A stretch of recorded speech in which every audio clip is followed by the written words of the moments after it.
Ed Fisher. He is with Citizens for West Virginia Election Integrity. The mission is to champion transparent, fair, and secure elections across the state, established in 2023 by a coalition of dedicated volunteers. They are committed to ensuring that every vote cast in West Virginia is legally valid, accurately recorded, and transparently audited. Ed, good morning. Welcome onto the program, sir. Well, thank you for having me. It's a pleasure to be with you. And I should tell you that I have 200,000 miles on all my cars. Nice. See, he knows what I'm talking about. You're getting your value. You got to get the full depreciation, Ed, right? Yeah. Exactly. Hey, let's talk about the organization. I remember when you folks formed. We got an interview, I think, within a couple of days. In fact, was it Senator Rick Hillenbrand? I think it might have been. Yes. Yeah, exactly. Yes. Yeah, he was one of your founding folks as well. I was just on the phone with him last night. Yes. Yeah. Okay. So let's talk about what you do, in fact, to make sure that these things are taking place with elections. Well, so we've been very active with the legislature, the Secretary of State, and the county clerks. We haven't met with all the county clerks, but we met with several of them, and we basically put on working sessions with those groups so that they are apprised of everything that we know in terms of what's happening across the country with regards to election integrity and any issues that are that we found across the country, so that we can make sure that we implement those in this state and that we mitigate all the vulnerabilities that we have. How do you find the state of West Virginia at this time, since the Mac Warner 2 terms as Secretary of State? How do you feel the elections are at this time? Well, we're relatively we are better than most states.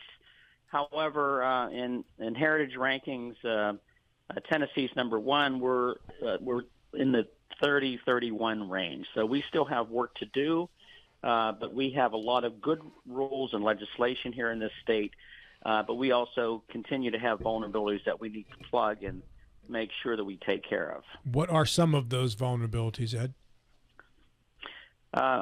Just let me add on to that a second, then I'll get to the vulnerabilities. Sure. So one of the reasons that we're better here is that not only because of the work we've done, the legislature and the Secretary of State has done with regards to laws being passed, but West Virginia is not a swing state, and we only have 4 electoral votes. So we don't have the attention of some of the bad actors that other states do.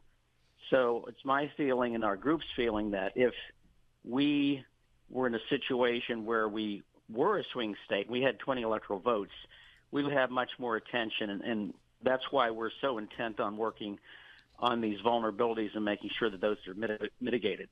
And those vulnerabilities now? Yes. So anytime you, first of all, fraud starts in registration. So it's very important that we have clean voter registration rolls, and we need to make sure that, for example, we don't have non-citizens voting in our elections.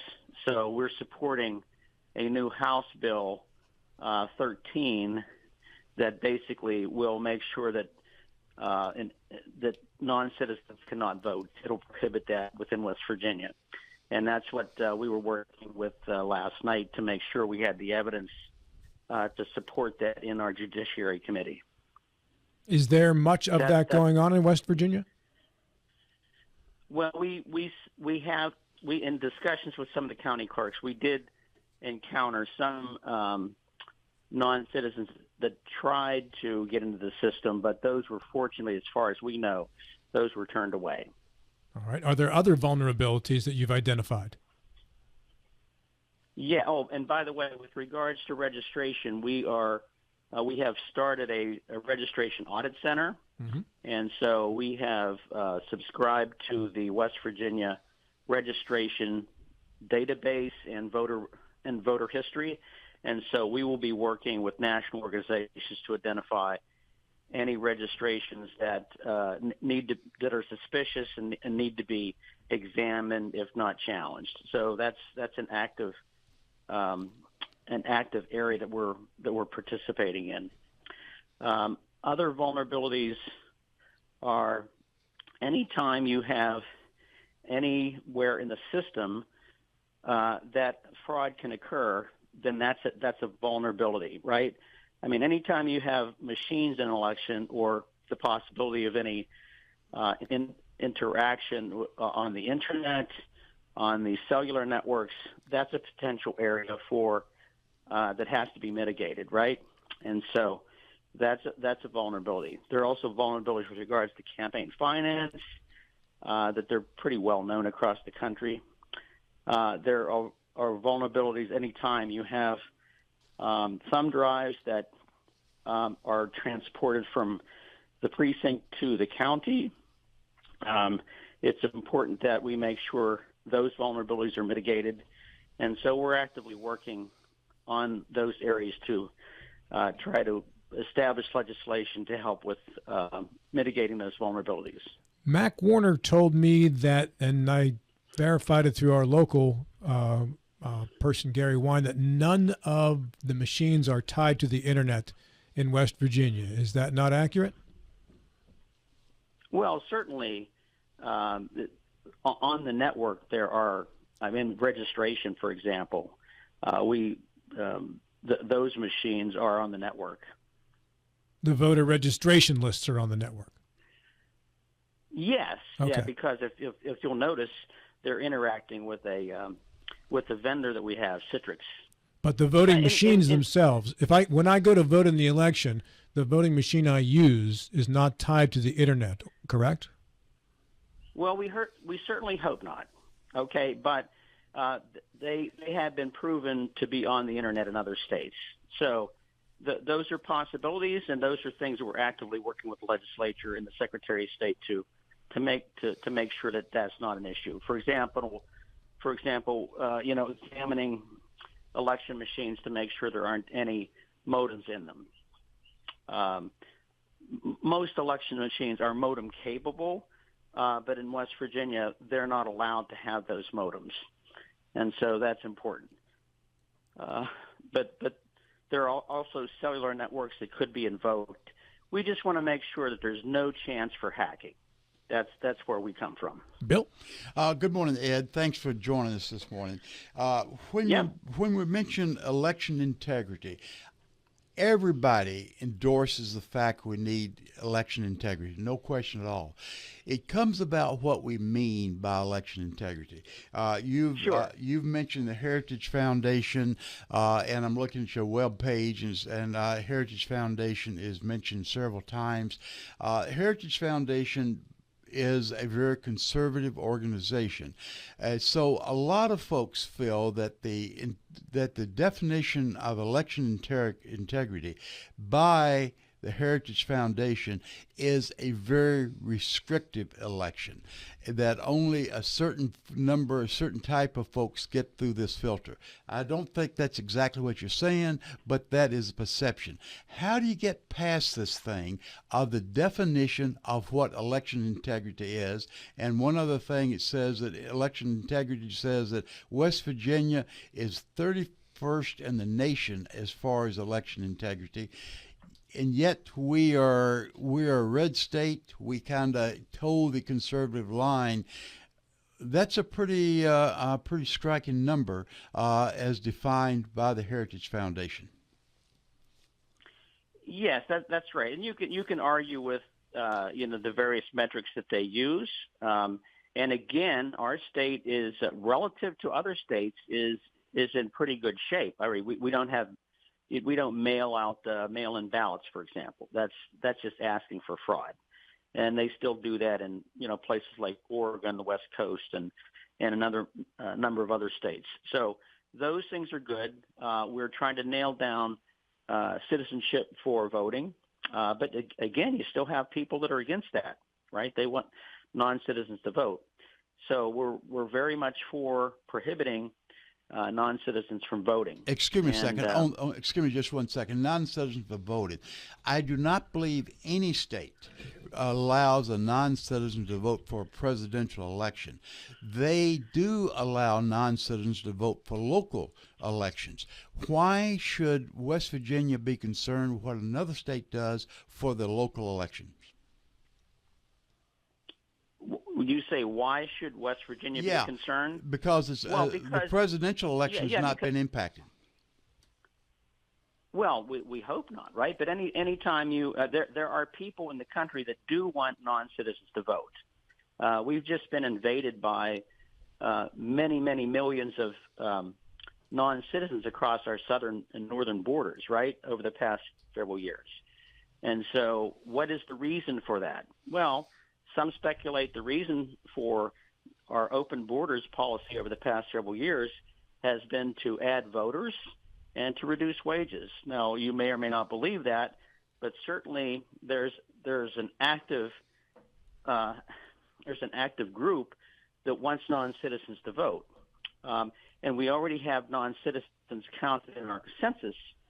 And that every time you have a non-citizen that is counted in the census, then that affects your vote because it degrades your vote. Degrades your representation, right? So if you have 1 million people in California that are non-citizens that are counted for representation, that means one less representative in West Virginia or other smaller states. John Gilstrap. Good morning. I'm concerned that when we allow fear that something might happen to then transform into a perception that the fear is reality. I'm looking at your website here. It says the urgency of the situation. I'm just reading. Reports from Rasmussen show that 20% of mail-in voters in the 2020 election admitted to engaging in voter fraud. Additionally, a June 2024 survey reveals that 66% of voters believe the outcome of the 2024 presidential election will be affected by cheating. This was before the election, I suppose. Okay, how is that an urgent situation if we don't have the mail-in ballot problem, and if where's the West Virginia emergency here? Well, just because, as I indicated, we're not a swing state, and we only have 4 electoral votes. It's our belief that if we were a swing state and we had 20 electoral votes, then we would have more issues because we see that we have some of the same situations that exist in other states with regards to vulnerabilities. So we think that we have to, first of all, that what you really need is you need trust from your citizens in the election, right? How do you get trust? You get trust through transparency. We're seeing that in the national discourse now with the efforts of DOGE and others to put a spotlight on issues that are happening in our government, right? And so they're uncovering fraud, waste, and abuse in Washington and other places. And so it's important to put that spotlight on vulnerabilities that we have and expose it so that people regain trust in the system. If you watch the Iowa caucus elections, I don't know if you did or not, but there weren't any complaints about those elections because the counting of the votes was done on TV, right? Everybody could see every transaction. Similarly, if you put your money in a bank, which most people do, when you go online, you can see every transaction, and you can see how it debits or credits your balance, right? So what we would like to see is just complete transparency in our elections so that we can see exactly what's happening in the tabulation process, for example. So we can see what's happening, and we're actively working to make sure that we clean up our registration. We do have a good system, okay, but you have to be vigilant. Just as we've seen in the national discourse, you have to be vigilant to make sure you are mitigating all of your vulnerabilities and being very transparent. You have to be transparent to gain the trust of the citizens. But do you? Well, go ahead, John. I'm sorry, John. How do you turn this ship around? It sounds to me like West Virginia is doing a pretty good job. I'll stipulate that there are other issues in other states. I don't know if that's true, but we'll just stipulate it for the sake of argument here. How do we, if 24%, 66% of people expect cheating in a presidential election, and we're doing a good job, shouldn't we sort of be beating a drum to West Virginia and saying, "Hey guys, we're doing a pretty good job here. These are all the positive things that we are doing. Be comfortable and trust that your vote, West Virginia, is secure." Right, absolutely. We're doing a lot of good things, and I commend the state. I commend the Secretary of State, the legislators, and the county clerks for doing a great job with elections. But again, that does not mean that we don't have vulnerabilities, that if we were a swing state status with 20 electoral votes, they wouldn't be all over us, because we've seen that in other states, in particular Arizona, Wisconsin, Michigan, Pennsylvania, Georgia. I mean, there's a lot of fraud in those states. Yeah, and I don't see... And the citizens have had to rise up, volunteers, to try to clamp down on that. I'm just now going through the website, so obviously I haven't scoured it all that deeply. I don't see any praise on the website for the work that has been done by the Secretary of State and to improve and to make West Virginia elections secure. I don't see any of that here. I only see the flip side of that, and I could be missing something. Well, in our first press release, we did support. We did do that, and we say that we're actively working with all of those groups. Absolutely, our Secretary of State's doing a good job. So's the legislatures and the county clerks. But we have to be vigilant, and we need to be more transparent. Speaking of which, by the way, Chris Warner, the Secretary of State, will be on tomorrow on the program at 8:35. Bill, did you have a question? It sounded like. If not, I have one myself. So. Go ahead, Rob. Go ahead. All right. So from a practical standpoint then, by the way, and we're talking with Ed. By the way, we've met with Chris, and we've met with his team several times when Mac was in charge, and met with Chris one-on-one as well. Yep. And so we look forward to continuing our work with them. We're talking with Ed Fisher of West Virginia Citizens for Election Integrity. And in regards to the transparency of a vote count, bring that out from what you would ideally like in a practical manner for full transparency in an election vote count. Tell me how that would work. Okay, so there are two ways to do fully transparent tabulation, right? One is to have a computer system that, for one thing, that you could actually look at the source code, right, which we can't do with our current equipment vendors, right? Nobody will let anybody look at the source code, and basically have the ability to look at the transactions as they add or detract from the vote totals, right? Much as you have in your bank statement. Okay, another way to do that is the same way they do it in Dixville Notch, New Hampshire, which is to have hand counting. When many of us grew up, that's what we had. So you can actually see, as each vote is counted, you can see how the tabulation changes. I mean, we've had instances across the country, for example, in Michigan, where there were 6,000 votes that were switched between one candidate and another candidate by the machines. And so we see it happening out there.